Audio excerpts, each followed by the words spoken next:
नमस्कार। और वॉइस के इस विशेष कार्यक्रम में आपका स्वागत है। हमारे साथ हैं all India SC ST railway employees association के राष्ट्रीय अध्यक्ष बीएल भैरवा जी। इनके नेतृत्व में यह एसोसिएशन एससी/एसटी के अधिकारों के लिए आंदोलनरत है।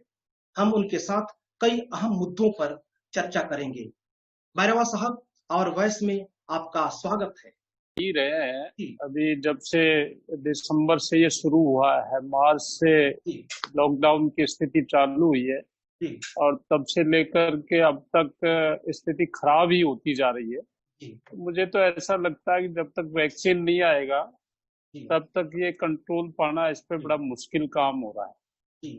हालांकि सरकार अपने प्रयास कर रही है और पब्लिक अवेयरनेस की भी इसमें आवश्यकता है, क्योंकि ये इस तरह की महामारी है जिसमें पब्लिक अवेयरनेस दवा से ज्यादा काम कर सकती है। तो इसमें समय लगने की संभावना लग रही है, क्योंकि ये सभी वर्गों के लिए गंभीर परिस्थिति है, लेकिन खासकर जो श्रमिक वर्ग है वो काफी परेशान है।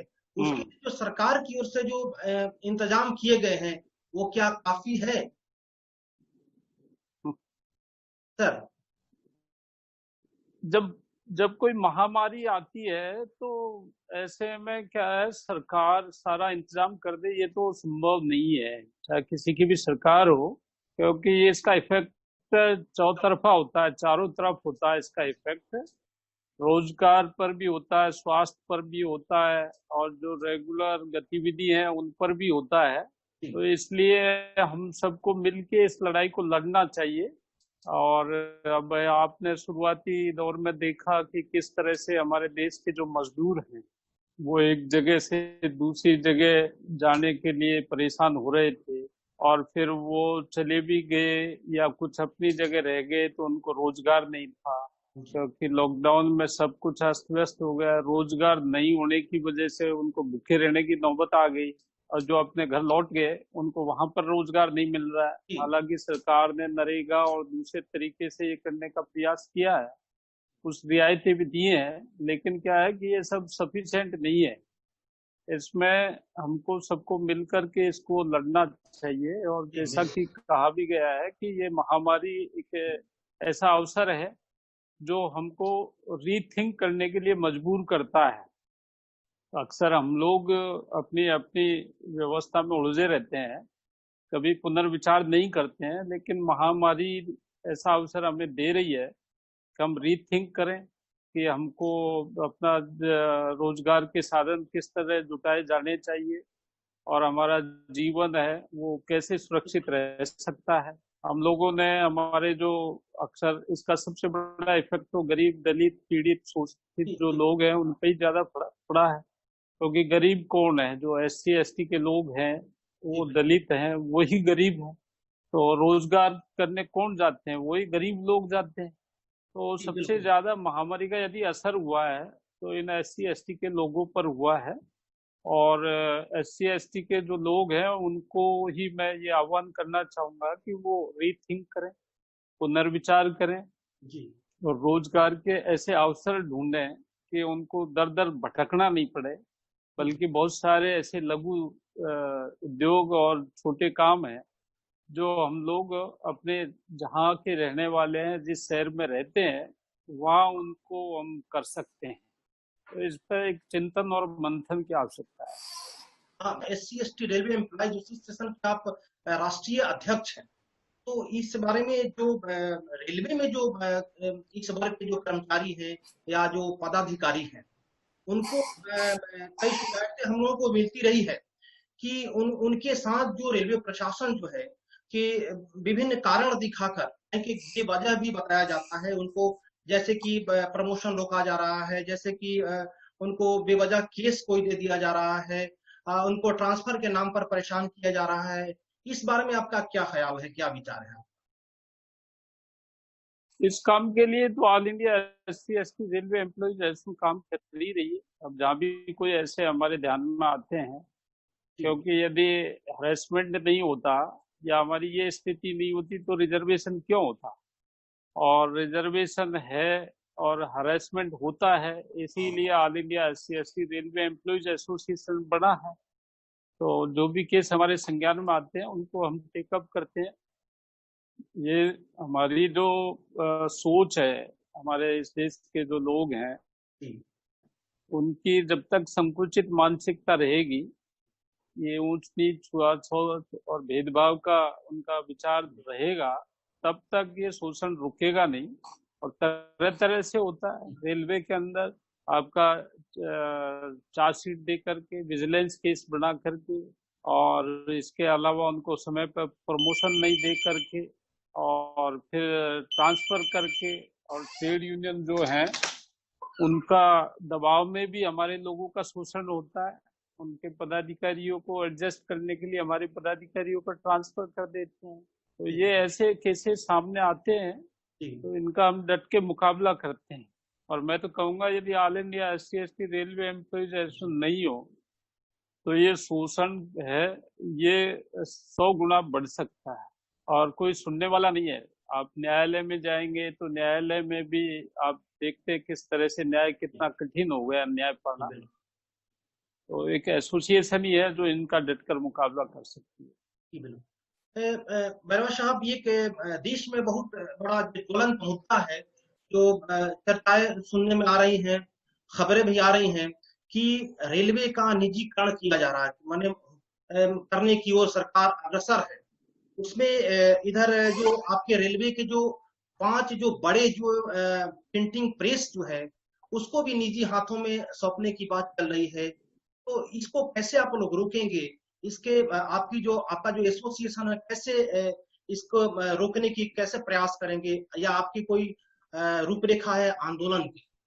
Sir, all India SC/ST railway employees association शुरू से ही प्राइवेटाइजेशन के खिलाफ है, निजीकरण के खिलाफ है। और इसका ये मतलब नहीं है कि हम डेवलपमेंट नहीं चाहते हैं, हम डेवलपमेंट भी चाहते हैं, लेकिन डेवलपमेंट करने के लिए निजीकरण करना जरूरी नहीं है।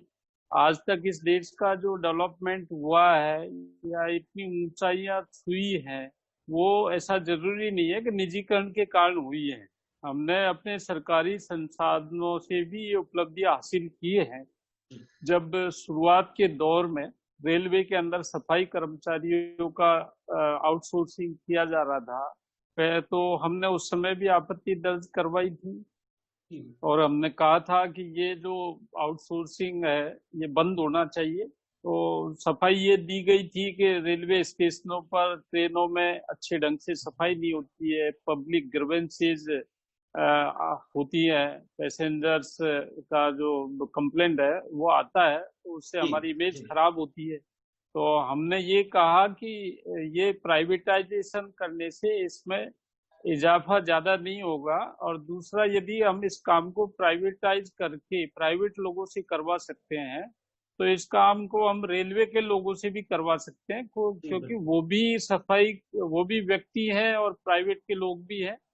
फर्क इतना है कि जो प्राइवेट का व्यक्ति है उसको ठेकेदार 5,000 रुपए देकर के एंगेज करता है, और उसको मास्क, दस्ताने और जो उसको इक्विपमेंट है, मशीनरी है, वो उसको उपलब्ध कराता है। और रेल का जो एम्प्लॉय है उसको एक अच्छी तनख्वाह तो मिलती है, लेकिन वो तनख्वाह के साथ साथ जो उसको उपकरण और सुविधाएं देनी चाहिए सफाई अच्छा करने के लिए, वो उसको उपलब्ध नहीं कराया जाता है, उसको कोई प्रशिक्षण भी नहीं दिया जाता है।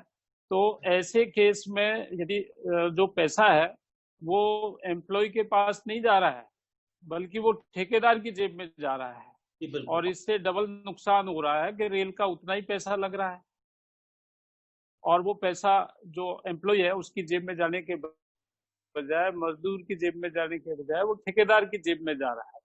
जब आप प्राइवेटाइजेशन करेंगे तो प्राइवेट जो ठेकेदार हैं या जो भी हमारी एजेंसी हैं, वो ऐसा तो नहीं है कि हमको पॉकेट में सेवाएं देंगी, वो एक बहुत बड़ा अमाउंट उनका बेनिफिट उसमें से निकालेंगी, और इसका असर सीधा जो कर्मचारी हैं, मजदूर हैं, उनके जीवन स्तर पर पड़ेगा। जब एक सफाई कर्मचारी को रेलवे 20,000 रुपए देकर के नौकरी में रख करके और काम लेती है, तो 20,000 में अपने परिवार की देखरेख कर सकता है, बच्चों को पढ़ा सकता है, कुछ टीवी ला सकता है और अच्छे कपड़े पहन सकता है, तो क्या ये 5,000 में संभव है क्या? तो एक तरह से हम अपना सामाजिक दायित्व का निर्वहन भी हम नहीं कर रहे हैं, और रेल को ये प्राइवेटाइजेशन के नाम पर हम बर्बाद होने का एक अवसर दे रहे हैं। तो ये हमने सफाई कर्मचारियों को आउटसोर्सिंग का जब आपत्ति की, निगमीकरण का जब ये पिछले साल चला सिलसिला, तो हमने पूरे देश के अंदर all India SC/ST railway employees association के बैनर के नीचे एक दिन का पूरे देश व्यापी आंदोलन किया, विरोध प्रदर्शन किया। 70 साल में आरक्षण पर जो अब खतरा है वो सबसे ज्यादा खतरा है। तरह तरह के बयान आते हैं लोगों के, तरह तरह के सुप्रीम कोर्ट के जजमेंट आते हैं, तरह तरह के, आप देखिए 10% इकोनॉमिक वीकर सेक्शन को आरक्षण दिया, लेकिन हमारे पदोन्नति में आरक्षण का विधेयक जो पड़ा हुआ है पेंडिंग, उसको पास नहीं किया। तो ये समझ में आता है हमें कि 2006 में जब नागराज का जजमेंट आया, 3 बिंदु पे जांच करने की बात की, तो सरकार को या तो जांच करानी चाहिए थी, और या जांच कराने के बाद में उसको जस्टिफाई करना चाहिए था, और या जांच नहीं कराते तो उसको कंडेम करने के लिए, नेगेट करने के लिए संविधान संशोधन विधेयक पास करना चाहिए था। आप देखिए 2006 से लेके 2020 तक, अभी तक सरकार ये नहीं कह रही है कि हमको ये काम को करना भी है या नहीं करना है। सरकार ये नहीं कह रही है कि भाई ये आरक्षण पदोन्नति में है, इसके बारे में नागराज के जजमेंट को लागू किया जाए या नहीं किया जाए, नेगेट किया जाए या नहीं। साइलेंट बनी हुई है। तो ऐसा इंपॉर्टेंट मसले पर साइलेंट बने रहना ये सिग्नल देता है कि हमारा आरक्षण खतरे में है। प्राइवेटाइजेशन करने से मालूम पड़ता है कि हमारा आरक्षण खतरे में है। आरक्षण जो था, जुडिशरी में हमारा आरक्षण नहीं है, तो हमारी बात कौन उठाएगा? जब जुडिशरी में हमारा आरक्षण नहीं होगा तो हमारी बात को कौन उठाएगा? वहां कितने लोग जुडिशरी में हमारे हैं? जो कॉलेजियम सिस्टम है, इसके खिलाफ भी हमने बात की है कि ये बंद होना चाहिए। इंडियन जुडिशियल सर्विसेज का गठन होना चाहिए। हमारे भारतीय संविधान में जिसका प्रावधान है, जो इंडियन सिविल सर्विस की तरह इंडियन एडमिनिस्ट्रेटिव सर्विसेज हैं, ऐसे इंडियन जुडिशियल सर्विस का गठन होना चाहिए। लेकिन जानबूझ करके इसका गठन नहीं किया जा रहा है। जो योग्य होगा वो आदमी इसमें आएगा, ये नहीं किया जा रहा है। प्राइवेट सेक्टर में रिजर्वेशन नहीं है। हमारा जो आरक्षण है ये आबादी के अनुसार होना चाहिए। हमारी जब आबादी जब 15-7.5% थी पूरे केंद्र सरकार के विभागों में पूरे भारत में, तब 15-7.5% हमारा आरक्षण फिक्स किया था। और उसके बाद जो पिछली जनगणना है उसके आधार पर लोकसभा और विधानसभा में आबादी के अनुसार इन्होंने अपना परसेंटेज बढ़ा लिया है, अपनी सीटें बढ़ा ली है। मतलब विधायिका में अपनी सीटें इन्होंने बढ़ा ली है, लेकिन जो सरकारी नौकरी है उसका आरक्षण नहीं बढ़ा रहे। आज हमारा 15 की जगह 17% अनुसूचित जाति के लोग हैं, 7.5% की जगह 9% अनुसूचित जनजाति के लोग हैं। तो हमारा आरक्षण का दायरा बढ़ना चाहिए और आरक्षण का जो प्रतिशत है वो बढ़ना चाहिए। तो वो तो बढ़ाया नहीं जा रहा है, और जो लिमिटेड दे रखा है उसको खत्म करने की बात की जा रही है। तो मैं तो ये आह्वान करूंगा इस देश के हमारे समस्त SC/ST भाइयों से कि ये आरक्षण का दायरा बढ़ाना, प्राइवेट सेक्टर जुडिशरी में आरक्षण लागू करना, आरक्षण का प्रतिशत बढ़ाना, इसकी मांग को लेकर के हमको बड़ा आंदोलन करना चाहिए पूरे देश में, हर राज्य के अंदर और हर क्षेत्र के अंदर, हर विभाग के अंदर, तभी ये आरक्षण बचेगा। जी वैरा साहब, बहुत बहुत धन्यवाद इस आवर वॉइस की तरफ से इस बातचीत के लिए आपने समय दिया जी। बहुत बहुत धन्यवाद जी। Thank you.